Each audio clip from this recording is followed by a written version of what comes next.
Emotional labor was first coined by the sociologist Arlie Hochschild in her book, The Managed Heart. She defined it as the work of managing your own emotions, but the term has been expanded to looking at the overall burden of carrying emotions in a marriage and or a family context. You'll probably be aware in your own marriage, as we are in ours, that often one spouse takes most of the responsibility for worrying about a particular issue, a struggling child or financial issues, etc. That is part of their emotional labor that they are carrying in the marriage. The Marriage Podcast for Smart People is designed to help busy couples like yourselves move away from conflict and unhappiness to build a marriage you'll love today and treasure for a lifetime. This podcast is made possible by listeners like you. Learn how you can help save marriages, prevent divorces, and keep families intact by going to oyf.support. Once again, that website is oyf.support. And now, here are your hosts, Caleb and Valinda Simone Gandel from Only You Forever. Welcome to the Marriage Podcast for Smart People. If you want to build a thriving, passionate marriage, we've got the research, the truth, and the answers you're looking for. We have a fascinating episode for you this week, much more fascinating than the introduction made it sound, by the way. This is episode number 255, and today we're going to be talking about emotional labor. Honestly, it's just a term I've been introduced to, but it has been really cool to learn about, and it really makes sense. Hey there, before we get started, if you missed the last episode, we discussed secure attachment in marriage. That's one of those kind of fundamental things that people need to know about. So definitely worth going back and checking that out. Make sure you hit that subscribe button so you don't miss any upcoming shows from us. We're back from our month-long break. Which was absolutely fabulous. Indeed. Mm-hmm. And we're looking forward to getting back into the weekly production of our episodes, starting with today's. Mm-hmm. If you're struggling with your marriage, we offer sound, research-based advice, and most of all, we offer hope. So, Caleb, yes, this topic of emotional labor. Yes. Well, we'll unpack it a little bit here, but the first starting point is that society generally trains women to bear the most emotional labor in relationships, especially romantic relationships and family relationships. So according to a 2011 study, women have taken on the majority of emotional labor bearing in marriage. So whether women are socialized or programmed to be more nurturing than men, they take on not only their own feelings and concerns, but also their husbands and often the families in order to accomplish daily tasks. And so sometimes it's kind of subtle to see how this emotional labor thing plays out. But here's a pretty practical thing. A 1996 study reported that nearly 2/3 of both men and women reported that the woman in the relationship, the female, tended to remind their spouse more often about things that needed to be done, like going to the grocery store or taking out the trash. I thought that was just like nagging. Well, it's representative of, without any conversation or planning, some assignment of responsibility that you have to worry about this stuff. This sounds so much better than nagging. It's not well, you know what I mean though? Yeah, like it does, but nagging also happens. But this might help men kind of step back from being annoyed at the behavior of nagging to see, okay, here's what's actually going on. Is like, yeah, like there's a reason behind all this. Yes, there's some, like, I don't think I could explain how this gets assigned. We'd need a sociologist, not the psychology people for that. But okay. But take, for example, the to-do list, right? And this was pretty challenging for me as a husband. Husbands don't experience societal pressure to take charge of family to-do lists the same way that wives do. So men, and I see this in our relationship, men are more likely to issue reminders about things from which they personally benefit. So for example, making sure your wife remembers to buy you a new suit jacket for a work party, or that she picks up a tool from Canadian Tire, or I need you to do this for me. But women's reminders, on the other hand, are more selfless, more oriented towards others or toward the group, like organizing a child's birthday party. I've never worried about that. Picking up the family dry cleaning. We don't do dry cleaning, but I've never worried about getting the laundry done, right? Okay, yeah. Taking the dog to the groomer, that kind of stuff. So that somehow, naturally or automatically, I guess would be the better word, gets assigned to women, right? Okay. Now, where this can become an issue, and it's not necessarily bad to have role division if everybody's okay with it, and we'll get to that, okay? But where this can become an issue is that this difference in who has to worry about what comes back to this topic of emotional labor. So in this case, what we've been saying is that the greater burden is on the wife, and that can actually lead to burnout, as she has to keep a happy face on, but carry most of this emotional labor. She has to worry about all this stuff. So this isn't saying that the man can't do any of it. Like this isn't the actual labor, but this is just who's worrying about it to making sure it gets done. Whose concern is it? So it's the emotional part. Yes. Now, to compound this, another couple of researchers also noticed that husbands frequently don't take responsibility to think beyond the task. And I am totally guilty as charged here. Nor do we take initiative regarding the task. So, for example, when Verlinda asked me to go to the grocery store, I asked her to tell me what to buy. And the sizes. Yes. And the brand and right down to the details. So I'm going through the store and I'm not thinking, I'm just doing. Right. But what that means is instead of putting in the mental work myself of going to the kitchen and considering a meal plan and considering what's in the pantry and what's in the fridge or not in the fridge and figuring all that out myself, I'm just like, give me a list. Right. Which is asking you to take the care of all of that in order to make my life simple. Okay. So even though I go to the grocery store and I do the purchasing thinking I'm such an awesome husband, that's helping out physically. I'm not really helping with the emotional workload associated with the task. Okay. So that's okay if it's just the grocery store, but you can imagine if this gets compounded across all areas of the family functioning. Right? So this can lead to burnout. Yes. Now we've talked elsewhere about the fair division of labor. What matters in marriage is not that the division of labor, whether it's emotional or physical, is exactly 50-50, but rather that the division is seen to be fair by both the husband and the wife. Right. Both parties have to.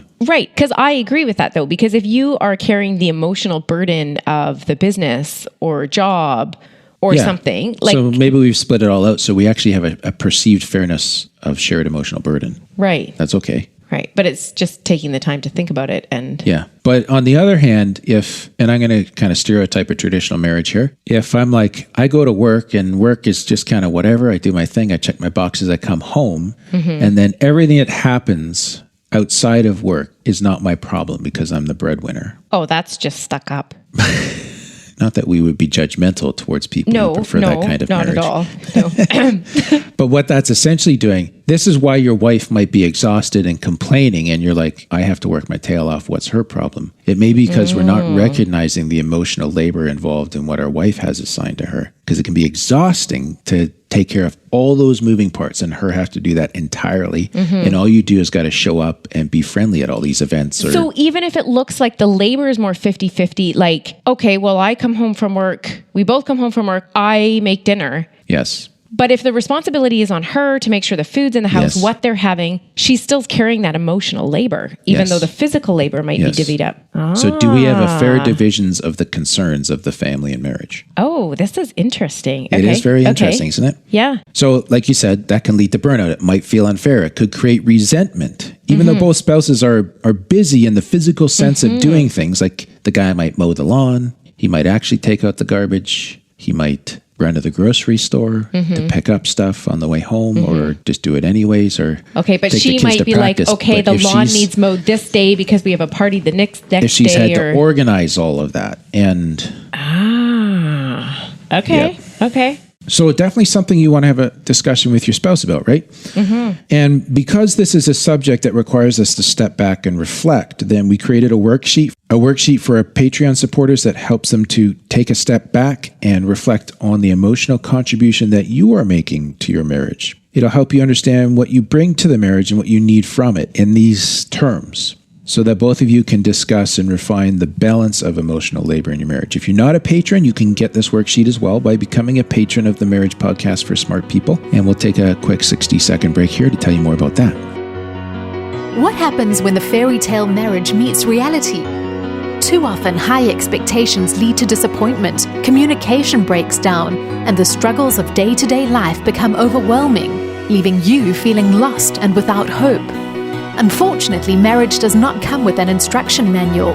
Marriage troubles are deeply personal and can take a toll on you, your spouse, and your family. Counseling can be expensive and divorce is very costly. It doesn't have to be this way. Caleb and Verlinda understand your pain and frustration. Their mission is to help save as many marriages as possible, and to date, thousands of couples are helped through their weekly podcast. But the most important marriage they want to help save is yours. With a minimum of a $10 investment a month, you gain access to exclusive bonus content and valuable information to help you succeed in your own marriage. Learn more about saving marriages and how you can help at oyf.support. That's oyf.support. You're listening to the Marriage Podcast for Smart People. Before the break, we were talking about how emotional labor can lead to burnout, just around like household tasks and responsibilities, family responsibilities. And I think it's so fascinating how it's not just physical labor, but it's like the mental capacity, the mental drain of thinking about the labor. Yes. I mean, that's not to say you need to be lazy and sit there and think about it. Yes. But yeah. For sure. And, just kind of thinking through this in my head, you can imagine how this gets compounded, or I think this is one area where homeschooling moms carry a greater burden because they also have to think about all of that education stuff. In our family, we just hand that off to the public school and we concern ourselves with like them getting their homework done, maybe having conversations about areas of difference in values between the public school system and our values, that kind of stuff. But if you have to handle all of that across multiple grade levels, getting kids graduated, that's a lot of labor to carry too. And like, if you have to make, I'm thinking of moms with toddlers, right? And you're making like 5,000 decisions a day. Like emotionally, it's exhausting, even though you might not actually have got any work, in quotation marks, done that day. And we noticed this on our gap year trip. This is what was happening. We called it decision fatigue. Yes. But basically that having to figure out where to best put the family in a campground, like which campground, where to get food for the family, what to do with the family, was a ton of emotional labor associated with like ongoing travel that we had not anticipated, right? Yeah. Yeah. And was exhausting. Yeah. So a lot of what we've been talking about is related to that whole decision-making, can I call it, sort of family coordinating kind of stuff. But just think about it more specifically in marriage as it relates to conflict. Okay. Now, we're all guilty of immature behavior during conflict, right? I know I am for sure. So, for example, if I avoid talking about a fight we had or a little spat that we had, even if it's important for me to start that discussion, then what I'm doing is I'm letting that discomfort hang in the air, which is often more or less a ploy to get you to take on the emotional labor of that problem. You initiate the discussion. You got to start solving I thought this. I was a person that did that. Well, you do this sometimes too. Huh. And it shows that I'm not willing to put the effort in to resolve it. So there's some emotional work to do, some labor to do, and I'm not going to do it. Okay. And I may even be passively, positioning myself to try to get you to pull out my feelings so that it becomes your problem to try to guess what to do to make things better, to make us feel better, without me actually communicating any of that. And then that's just dumping the emotional burden on the other spouse. That's not fair. No, especially when you do it. So another study related to this issue of emotional labor and conflict showed that the effort required by emotional labor is not only physically exhausting, like it's tiring, but it can actually result in psychological harm to the people involved in the conflict. And if you just dump it and leave it for the other person to carry. Yeah. So how does that bring about psychological harm? I don't actually have more detail than what they gave sort of right there on that. But I think that this is just that's from the research. If you just imagine the stress. Yeah, it is. That's from a study in 2017. If you just imagine like the stress associated with having to take on this burden and face the discussion and so on. And like cortisol levels, like just a normal stress reaction in the body, I guess. Exactly. But then this says psychological harm. It could be depressive thoughts that come from that. It causes anxiety, right? That kind of stuff. Psychological harm might be too strong of a term, maybe like psychological duress or something. I don't know. Okay. But the other thing that can happen too is that the spouse then who has to carry this or is assigned to, whether it's passively or purposefully or whatever, who has to carry that emotional labor burden, they may end up feeling the feelings for both spouses. Oh, and that's a lot of feelings to feel. Now, typically, again, this episode's a little harder on husbands here because typically wives are more absorbent emotionally, able to feel negative emotional energy more instinctively, right? So in the long run, this can be exhausting for them. I am very absorbent emotionally. Sorry, I was actually listening. Good point. But you see what I'm saying? Like if you're doing all that other stuff we talked about, that's outside of conflict, and then you got to deal with your husband's junk on top of it. And feel his feelings as well as your own feelings and try and figure out what's wrong. Hey, wow, this is tiring. Yeah. Yes. I'm getting tired talking about it. So what do you do about this? That's because you're emotionally absorbent. Yeah, I've just absorbed all your feelings.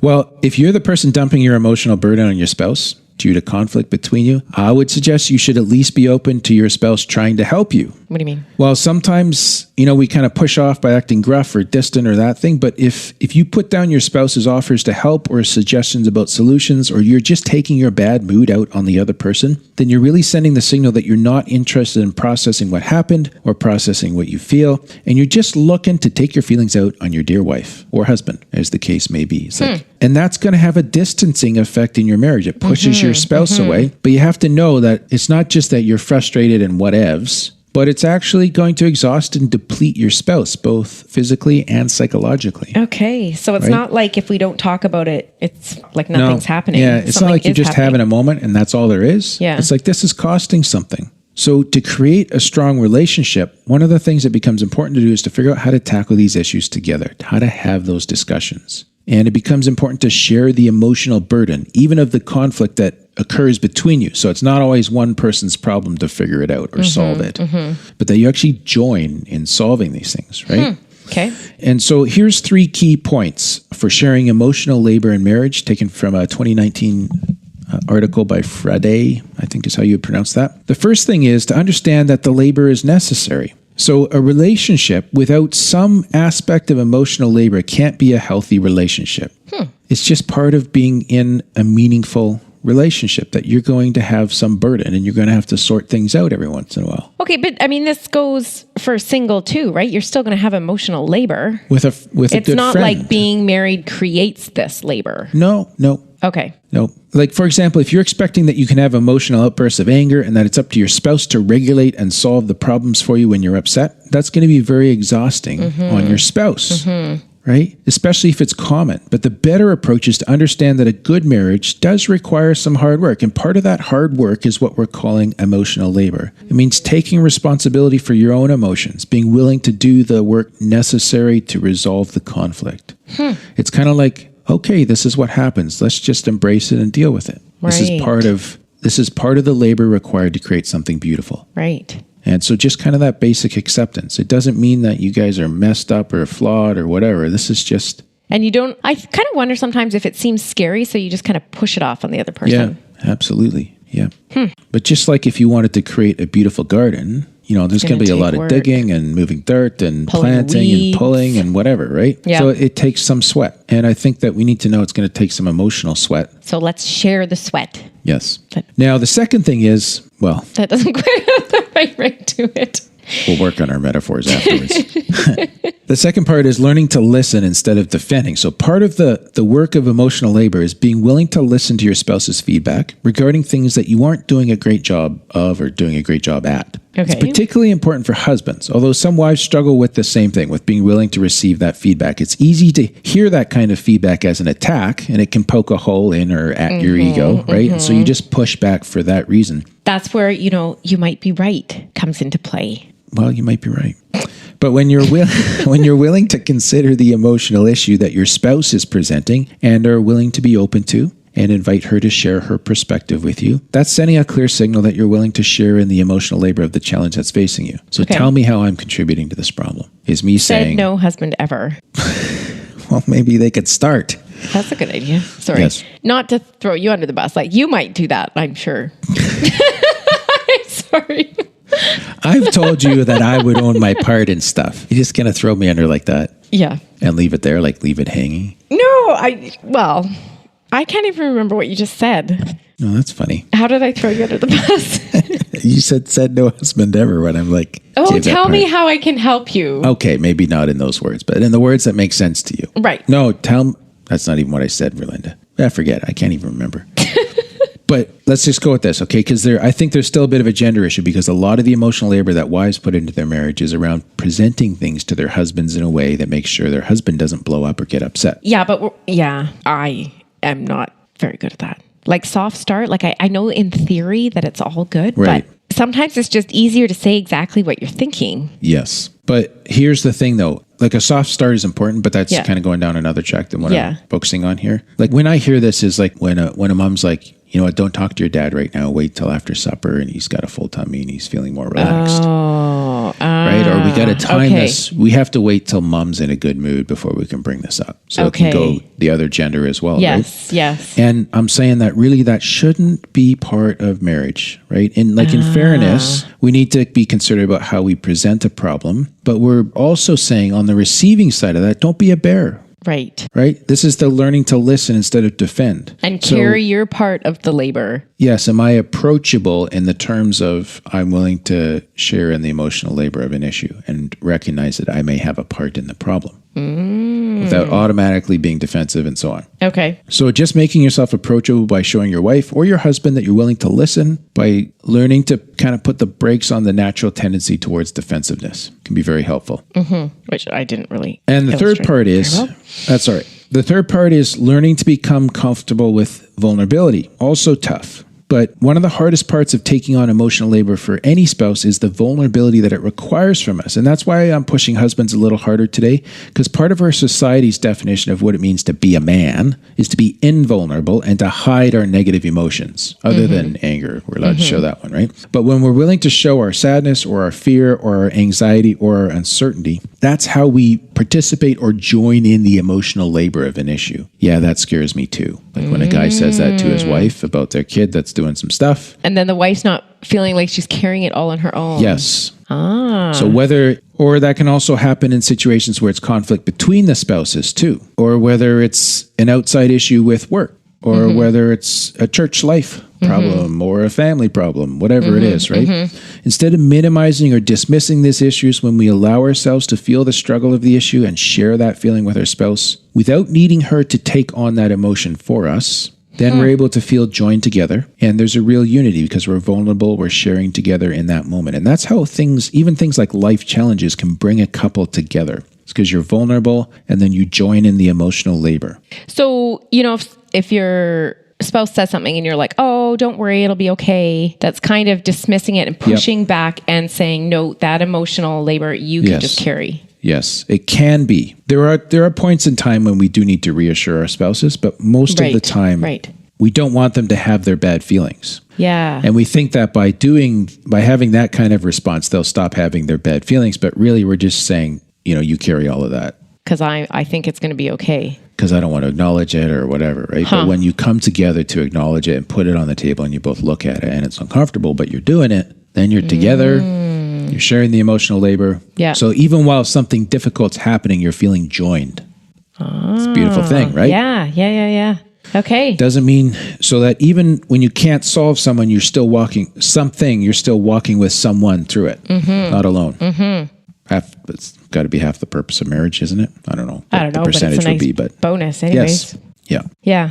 Okay. So a lot of what we've kind of done on the tail end here is around conflict or problems like that, right? But again, just in the last moment here, I'd like to wrap up by suggesting that husbands also have a discussion with their wives about the division of emotional labor in the household. Okay. How does that feel for both of you? Does it feel fair? Do we need to shift that load somehow to make it more balanced for both partners so that people are carrying that a little more equally, right? Okay. So have that discussion. So is that a discussion that husbands need to start, or is that a discussion that a wife can come and start?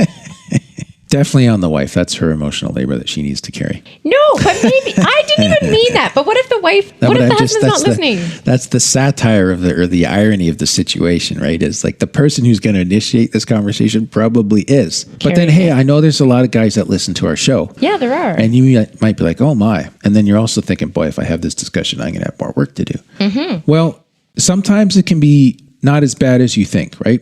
So I thought, not to blow my trumpet, but I thought of one example of how I do this is I make the Sunday lunch that we take to church on Sunday morning, right? Yes. And I do basically all I need you to do is one physical task, which is have chicken in the cupboard in a can for me, right? And I do the emotional labor of deciding what to make. Yes. Of taking care of making it. Yeah. Getting it all put together, all that stuff, right? And that's something I can do on a Sunday morning where you do a lot of the rest of our meal planning and taking care of. But the psychological relief to you is huge. Yes. Right? Agreed. Yeah. So. Okay. So it's more than just physically doing something or helping. It's the emotional, taking away all those decisions and everything behind it. Yeah. Oh, that's awesome. All right. Okay. So we'd like to thank those of you that have become patrons over the month we were away. And we've been away for, like I said, a month. So We have Joel and Kimberly and James and Jonathan and Alan and Gregory and Jennifer and another James and Angela and Rochelle and Casey. And also a huge shout out to our previous patrons who continued to support us even while we took an extended break from podcasting and counseling for the month of October. So we're back and catching up and feeling somewhat rejuvenated when the jet lag wears off and looking forward to months ahead. Oh, and we have an iTunes review. yes. Thank you to Love and Mercy from the US who says 5 stars, insightful and informative. I found the Marriage Podcast for smart people while looking for insight into my dysfunctional marriage. They deliver so effectively, touching on necessary and tough topics that are especially hard to find in Christian settings. Thanks, guys. Yeah. So you're welcome. Yeah, it's great. And good for you for working on your marriage, even though it feels dysfunctional. Yep, for sure. Next week. Next week, we're talking about understanding the links between anxious attachment and porn and sex addiction. Okay. More of a specific topic, but a Yeah. pretty interesting one. Relates back to the attachment stuff we've been going over. Good. That is all for today's episode. You can get the full show notes at oif.link/255. Find out how you can help. Go to oif.support. Thanks, and we'll see you next week. The Marriage Podcast for Smart People is totally funded by listeners who support Caleb and Valinda in their mission to save marriages. If you would like to be part of this worthy cause, open your web browser to oyf.support. A minimum investment of $10 per month will help restore hope to married couples. Plus, as a patron, you'll gain access to exclusive bonus content and valuable information to help you succeed in your own marriage. Go to the website oyf.support now for more information. Thanks for listening to the Marriage Podcast for Smart People from Only You Forever.